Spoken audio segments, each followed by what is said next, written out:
नमस्कार साथियों, स्वागत है आप सभी का। मित्रों, हम सभी कुछ प्रश्न कर रहे हैं और ये प्रश्न है यूपी टीजीटी पीजीटी परीक्षा को ध्यान में रख करके। यूपी टीजीटी पीजीटी बिहार शिक्षक भर्ती तैयारी 4.0 ये सभी के लिए उपयोगी है और ये हिंदी विषय के कुछ प्रश्नोत्तरी हम सभी प्रतिदिन करते हैं और बीच बीच में संस्कृत साहित्य की भी क्लास जो है दी जाती है। आप चाहें तो मतलब इस चैनल से जुड़ करके अपनी तैयारी को बेहतर बना सकते हैं। इसमें हम लोगों ने इसके पहले कई क्लास प्रैक्टिस कर ली है। 150 प्रश्न हम लोगों ने कर लिया है और ये जो भी प्रश्न है ये जो है विभिन्न प्रतियोगी परीक्षा में आए हुए प्रश्न हैं। और आप लोग जहाँ भी हैं, जैसे भी हैं, निराश मत होइए। अपनी जो भी पढ़ाई है वो स्टार्ट कर दीजिए। जो भी समय है आपके पास उसमें आप पढ़िए, आप अपने लिए समय दीजिए, क्योंकि 1000 मील सफलता की यात्रा की शुरुआत भी एक कदम से ही होती है ना।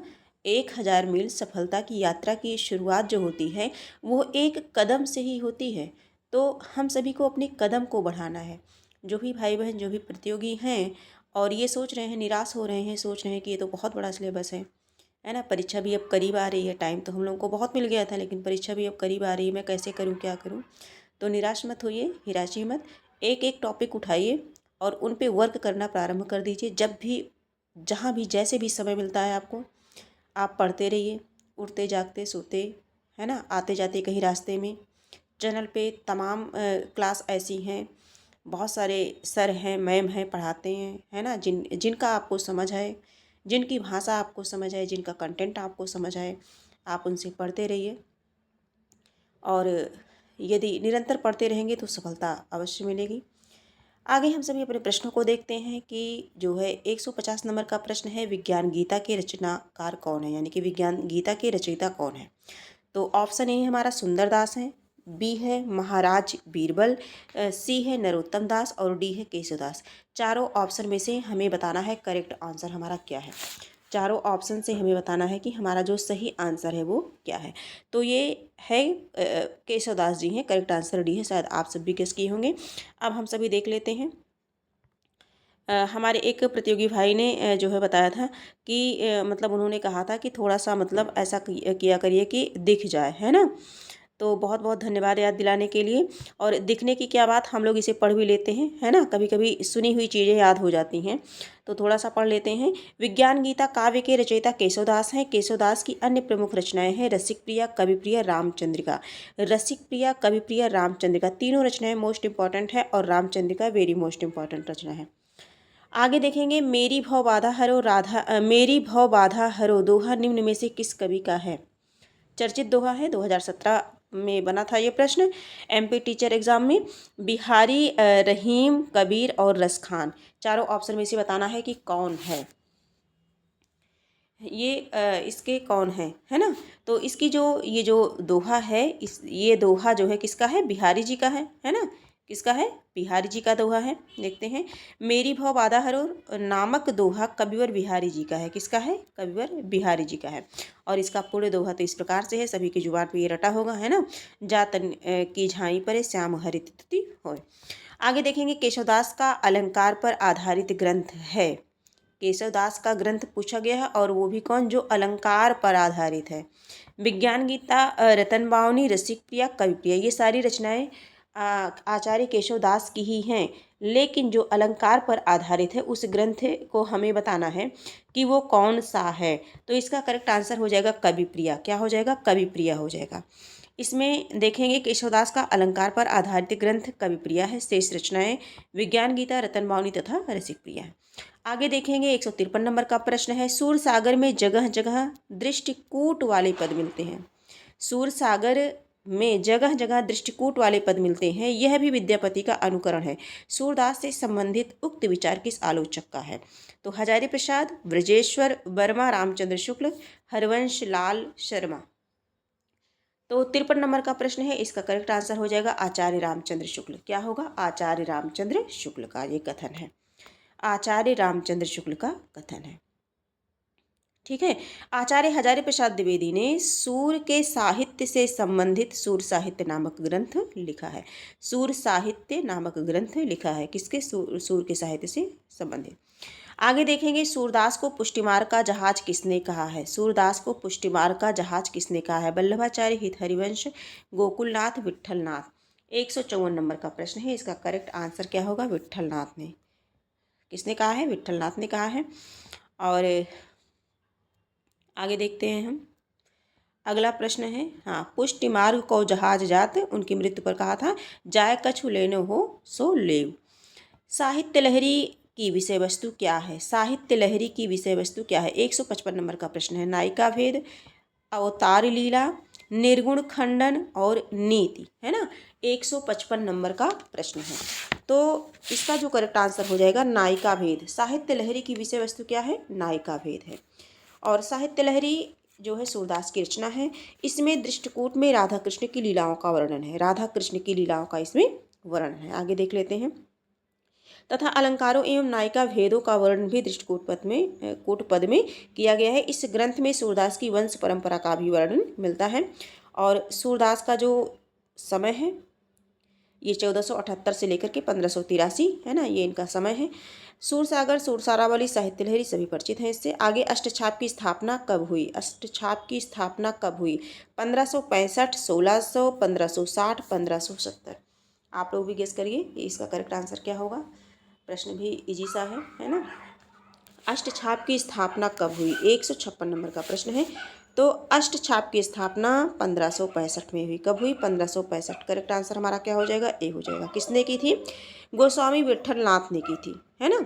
और इन्होंने वल्लभाचार्य के 4 शिष्य और 4 अपने शिष्यों को मिलाकर के क्या की, अष्टछाप की स्थापना की।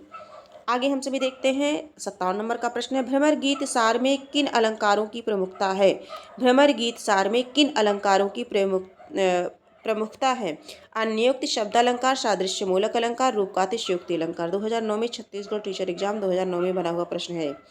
157 नंबर का प्रश्न है। इसका जो करेक्ट आंसर हो जाएगा सादृश्य मूलक अलंकार। करेक्ट आंसर इसका सी हो जाएगा। ठीक है, इसे थोड़ा सा पढ़ लेते हैं। भ्रमर गीत सार में सादृश्य मूलक अलंकार की प्रमुखता है। भ्रमर गीत सार आचार्य रामचंद्र शुक्ल द्वारा संपादित महाकवि सूरदास के पदों का संग्रह है। महाकवि सूरदास के पदों का संग्रह। उन्होंने सूर सागर के भ्रमर गीत से लगभग 400 पदों को छाट करके भ्रमर गीत सार के रूप में प्रकाशित किया। आगे हम सभी देखेंगे। बिनु गोपाल बैरन भई कुंजे, यह किसका पद है ना। 12th क्लास में जो भी हिंदी पढ़े होंगे वो पढ़े होंगे इसे बहुत अच्छे से। बिनु गोपाल बैरन भई कुंजे, केशवदास, जयशंकर प्रसाद, सूरदास और कबीरदास। तो 158 नंबर का जो प्रश्न है इसका करेक्ट आंसर क्या हो जाएगा। सूरदास। ठीक, अगला हम देखते हैं। अगला है केशवदास का है। भूषण बिन्न विराजे कविता बनता मित्र। कबीर का है। माया महा ठगनी हम जानी। जयशंकर प्रसाद, सरासर भूल करते हैं उन्हें जो प्यार करते हैं। जयशंकर प्रसाद। आगे हम सभी देखते हैं। 59 नंबर का प्रश्न है। भ्रमर गीत में भ्रमर का प्रतीक कौन है। तो भ्रमर गीत में भ्रमर का प्रतीक कौन है। उद्धव जी हैं, है ना। भ्रमर का प्रतीक उद्धव ही तो है। 60 नंबर के प्रश्न को देखते हैं। इसका थोड़ा सा एक्सप्लेन देखते हैं क्या है। हाँ, उद्धव भ्रमर के प्रतीक हैं। हिंदी साहित्य में भ्रमर गीत काव्य परंपरा का परिवर्तन किसने किया। सूरदास ने किया। भ्रमर गीत को उपालंब काव्य कहते हैं। भ्रमर गीत को क्या कहते हैं। उपालंब काव्य कहते हैं। आचार्य रामचंद्र शुक्ल ने इसे क्या कहा है। ध्वनि काव्य कहा है। भ्रमर गीत काव्य को उपालंब काव्य कहते हैं और शुक्ल ने इसे ध्वनि काव्य कहा है। आगे देखेंगे। सूरदास ने श्रीमद् भागवत के किस स्कंद को आधार बनाया। 160 नंबर का प्रश्न है। सूरदास ने श्रीमद् भागवत के किस स्कंद को आधार बनाया। सप्तम, पंचम स्कंद, तृतीय स्कंद और दशम स्कंद है। चारों ऑप्शन में से बताना है। 160 नंबर का प्रश्न है। तो दशम स्कंद क्या है। दशम स्कंद। इसमें थोड़ा सा इसका डिटेल जान लेते हैं। डिटेल में थोड़ा पढ़ लेते हैं। सूरदास ने श्रीमद् भागवत के दशम स्कंद को आधार बनाया। सूरदास ने सूर सागर की रचना श्रीमद् भागवत के अनुकरण पर की है। इसमें 1.25 लाख पद बताए जाते हैं परंतु 4936 पद ही मिलते हैं। सूर सागर में सूरदास ने भ्रमर गीत का वर्णन किया है। सूर सागर में सूरदास ने भ्रमर गीत का वर्णन किया है।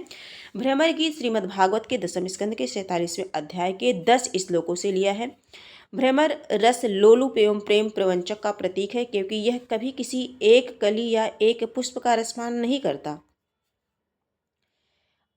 नहीं करता और इसके हृदय में कभी स्थिरता नहीं होती। शुक्ल ने इसे ध्वनि काव्य या उपालंब काव्य कहा है। अभी ऊपर भी हम लोगों ने देखा। 61 नंबर का प्रश्न है, सूरदास के गुरु का नाम है। तो सूरदास के जो गुरु हैं वो कौन है? वल्लभाचार्य जी हैं, है ना। सूरदास के गुरु कौन है? वल्लभाचार्य जी हैं, और जिन्होंने ब्रजभाषा को साहित्य की भाषा के रूप में प्रतिष्ठित किया। और इसमें इनके कुल जो है 25 ग्रंथ बताए गए हैं, है ना। परंतु 3 ही हैं। 3 कौन कौन से हैं? सूरसागर, साहित्य लहरी, सूर सारावली, 3 ही ग्रंथ जो है इनके उपलब्ध हैं। महाकवि सूरदास का जन्म स्थान है। महाकवि सूरदास का जन्म स्थान चारों ऑप्शन में से बताना है तो सीही नामक स्थान पर है। कई बार ये प्रश्न बना है ना। DSSB टीचर एग्जाम 2018 में बना हुआ प्रश्न है।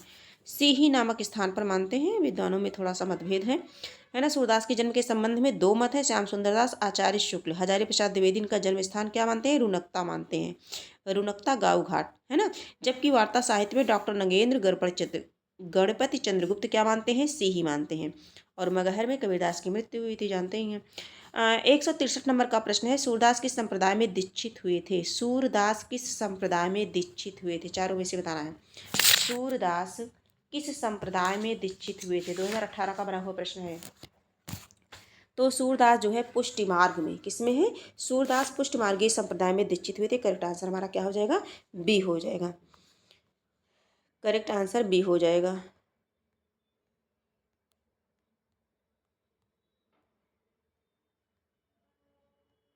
तो आज ये 63 प्रश्न ही था, यानी कि 13 प्रश्नों को हम लोगों ने किया। आज की क्लास हम यही कंप्लीट करते हैं, है ना। इन्हीं प्रश्नों के साथ हम फिर मिलेंगे। प्रतिदिन मैं कुछ ना कुछ लेकर के आप सभी के समक्ष उपस्थित होती रहती हूँ। और जो भी क्लास होती है ये जो है परीक्षा की दृष्टि से बहुत ही महत्वपूर्ण क्लास होती है। आप चाहें तो इस क्लास से जुड़ करके अपनी तैयारी को और बेहतर बना सकते हैं। बाकी जो भी हम सभी प्रश्नोत्तरी करते हैं और जो भी कंटेंट तथ्य महत्वपूर्ण होते हैं, वो चाहे हिंदी साहित्य से हो चाहे संस्कृत साहित्य से हो, है ना। तो वो सारी क्लास हम सभी करते हैं। लेकिन जो भी आप के अपने नोट्स हैं, जो भी जिस भी पुस्तक से, मूल पुस्तक से आप पढ़ते हो, नोट्स बनाए हों, आप उनसे पढ़ते रहिए। बाकी प्रश्नोत्तरी आप कभी भी देख सकते हैं, है ना, आते जाते रास्ते में। बहुत लंबी क्लास भी नहीं होती है, तो आप चाहें तो आप जुड़ करके अपनी तैयारी को और बेहतर बना सकते हैं। आज की क्लास इतना ही बस। फिर हम मिलेंगे, नए तथ्यों के साथ मिलेंगे, नए प्रश्नोत्तरी के साथ मिलेंगे। तब तक आप सभी खुश रहिए, स्वस्थ रहिए और अपनी तैयारी में लगे रहिए। धन्यवाद।